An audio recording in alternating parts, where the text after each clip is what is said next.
होली का त्योहार जैसे जैसे पास आ रहा था, गांव में दहशत का माहौल बढ़ता जा रहा था। एक एक करके गांव की सारी नई नवेली दुल्हन अपने अपने मायके जा रही थी। पूरे गांव में होली के नाम पर डर का माहौल फैलता जा रहा था। कितने दिनों बाद फोन किया है तूने? कहाँ पर खोई रहती है तू? अपनी सहेली की तुझे याद भी नहीं आती है क्या? अरे यार, ऐसी कोई बात नहीं है, मुझे तेरी बहुत याद आती है, पर तू तो जानती है ना, इतने टाइम से काम की वजह से खुद के लिए भी टाइम नहीं मिल पा रहा था। रहने दे, इतने भी क्या काम आ गए तुझे कि तू एक फोन तक नहीं कर सकती है समय निकाल कर?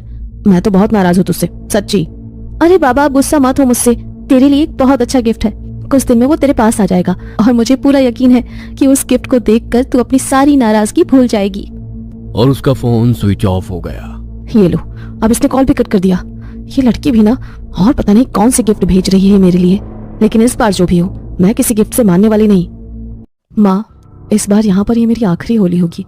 उसके बाद तो शादी के कम से कम 5-6 साल तक मैं होली पर यहाँ नहीं आ पाऊंगी। पता नहीं किसका मनहूस साया है वो। इतनी दुल्हनों को उसकी वजह से अपनी जान गंवानी पड़ी। ऐसा बस किसी और के साथ ना हो। तू अब इन चीजों के बारे में ज्यादा बात मत कर। उसका तो नाम लेना भी मनहूसियत को दावत देना है। खाना बन गया है, खा ले।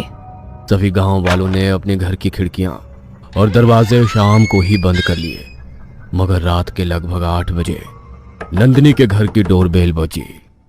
अरे, अब कौन आ गया? होली के समय तो वैसे भी कोई रात को अपने घर से बाहर नहीं निकलता, तो घर पर कौन आया होगा? शायद कमला बहन होगी। पूजा का सामान देना था ना उन्हें। जाकर देख। नंदिनी ने जाकर घर का दरवाजा खोला। सामने सुप्रिया को देखकर वो चौंक पड़ी, क्योंकि सुप्रिया ने अपनी मांग में सिंदूर भरा हुआ था और हाथों में नई दुल्हन का चूड़ा पहना हुआ था, और उसका चेहरा डर से पीला पड़ गया।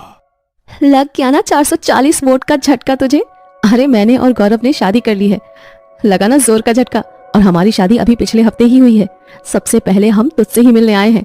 शादी में तुझे इसलिए नहीं बुला पाए क्योंकि हम दोनों ने भागकर शादी की, लेकिन कोई बात नहीं, अब हम तुझे अपनी शादी की ग्रैंड पार्टी देंगे। शौक तो सचमुच तुम दोनों ने मुझे बहुत बड़ा दे दिया है। ये तूने क्या किया सुप्रिया? तुझे ये नहीं करना चाहिए था। क्या मतलब नहीं करना चाहिए था? अरे, मैंने अपने प्यार से शादी कर ली। तू इस चीज को देखकर खुश नहीं है क्या? मैंने तो सोचा कि शादी के बाद पहली होली मैं तेरे साथ तेरे गांव में मनाऊंगी, तभी तो आई हूँ यहाँ पर। अगर तू मुझे पहले बता देती तो मैं तुझे यहाँ कभी आने ही नहीं देती।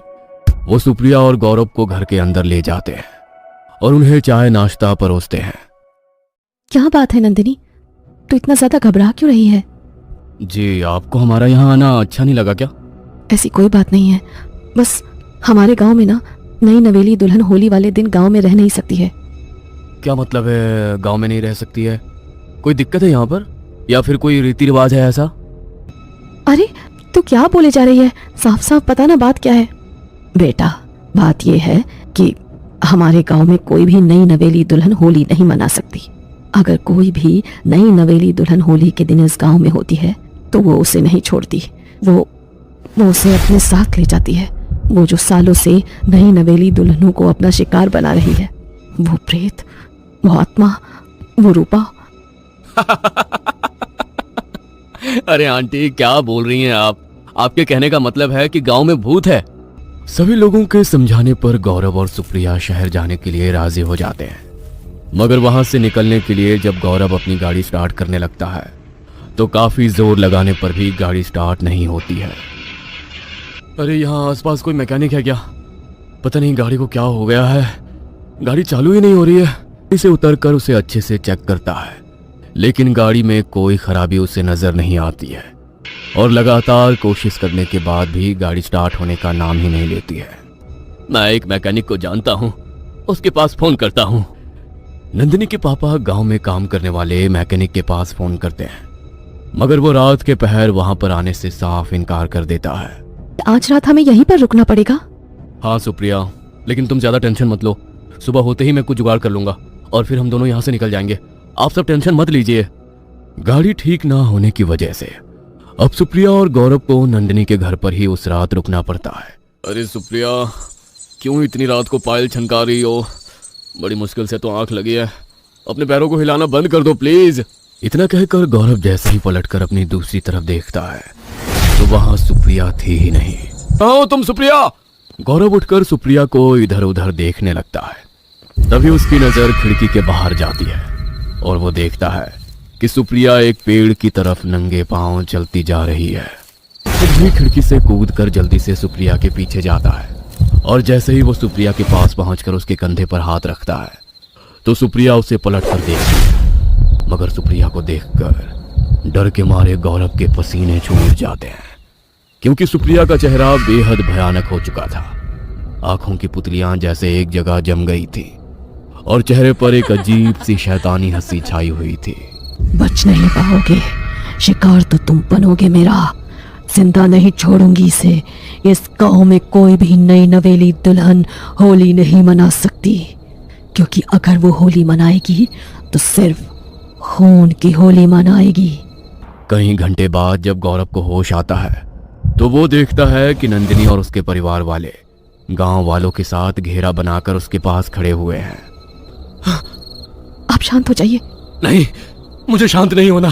मैं पूछ रहा हूँ सुप्रिया कहाँ है? बताओ मुझे उसे लेकर अभी के अभी इस गांव से निकलना है। मैं उसे कुछ नहीं होने दूंगा। इससे पहले कि नंदिनी कुछ बोल पाती तभी जोर से कुछ गिरने की आवाज आती है। रामलाल जल्दी से कमरे का दरवाजा खोलता है। सामने को रस्सिया से बंधी सुप्रिया अपने नाखूनों से लगातार अपने चेहरे को नोच नोच कर खून से लहूलुहान कर लिया था और उसका खून उसके पूरे कपड़ों पर फैल चुका था। मार डालूंगी मैं। किसी भी नई नवेली दुल्हन को इस गांव में बर्दाश्त नहीं कर सकती मैं। इसे भी मार डालूंगी मैं। आप लोग खड़े खड़े देख क्या रहे हैं? मेरी सुप्रिया को बचाते क्यों नहीं है? आखिर ये सब क्या हो रहा है उसके साथ? अगर इससे पहले कि गौरव या कोई आगे बढ़कर सुप्रिया को पकड़ पाते, सुप्रिया अपने हाथों को पीछे की तरफ दीवार से लगातार पैरों को मारकर दीवार पर उल्टा चढ़ना शुरू कर देती है। अपनी आंखों के सामने ये भयानक दृश्य देखकर सब लोग अपने कदमों को पीछे ले लेते हैं। मेरी सहेली को छोड़ दो, वो यहाँ से चली जाएगी। भगवान के लिए उसकी जान बख्श दो। उसको नहीं पता था कि इस गांव में होली का क्या रहस्य है। उसे जाने दो, उसे छोड़ दो। कोई नहीं बचेगा। जो खुशी मुझे नहीं मिली वो किसी और को भी नहीं मिलेगी। मेरे साथ जो हुआ था उसका बदला मैं इससे तो क्या, हर उस नई नवेली दुल्हन से लूंगी जो इस गांव में आएगी। और हमसे जमीन पर कूद जाती है और पास में रखे हुए एक नुकीले हथियार को उठाती है और अपनी गर्दन पर रख देती है। प्लीज, मैं तुम्हारे आगे हाथ जोड़ता हूँ, मेरी पत्नी को छोड़ दो।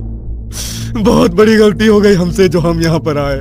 माफ कर दो हमें। और एक ही झटके में उस नुकीले हथियार से अपनी गर्दन पर वार कर देती है। उसकी गर्दन से खून बहकर उसके कपड़ों पर फैल जाता है और वो निठाल होकर सीधी जमीन पर गिर पड़ती है। ये क्या किया तुमने? मेरी सुप्रिया मुझे छोड़कर चली गई। ये सब कुछ क्या हो गया मेरी सुप्रिया के साथ? सुप्रिया पर ये सब कुछ क्या हो रहा है? आखिर क्या वजह है कि कोई भी नई नवेली दुल्हन इस गांव में होली नहीं मना सकती है? क्यों मेरी सुप्रिया को भी उस प्रेत का शिकार होना पड़ा? क्यों? रूपा अपने नाम की तरह ही बहुत अधिक रूपवती थी। पूरे गांव के लोग उसके रूप की बहुत चर्चा करते थे। रूपा अपने ही गांव के अमन नाम के लड़के के साथ प्रेम संबंध में थी। तुम चिंता मत करो रूपा, देखना इस होली से पहले ही मैं अपने घर वालों को हमारी शादी के लिए मना लूंगा।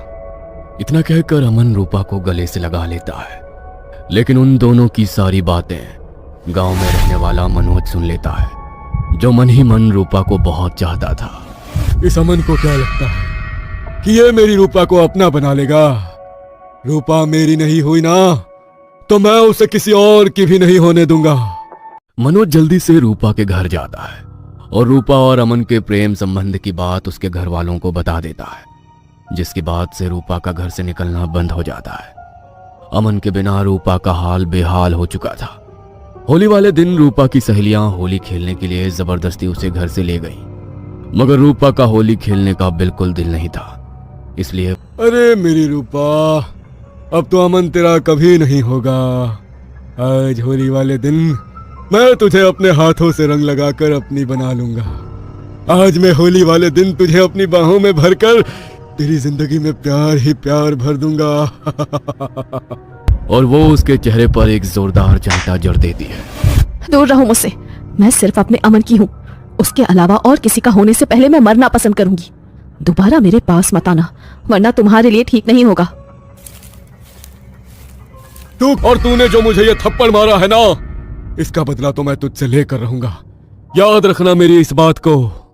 रूपा के थप्पड़ से मनोज के अंदर इतना गुस्सा फूट जाता है, वो रूपा से उस थप्पड़ का बदला लेने के लिए गुलाल में कुछ मिला देता है।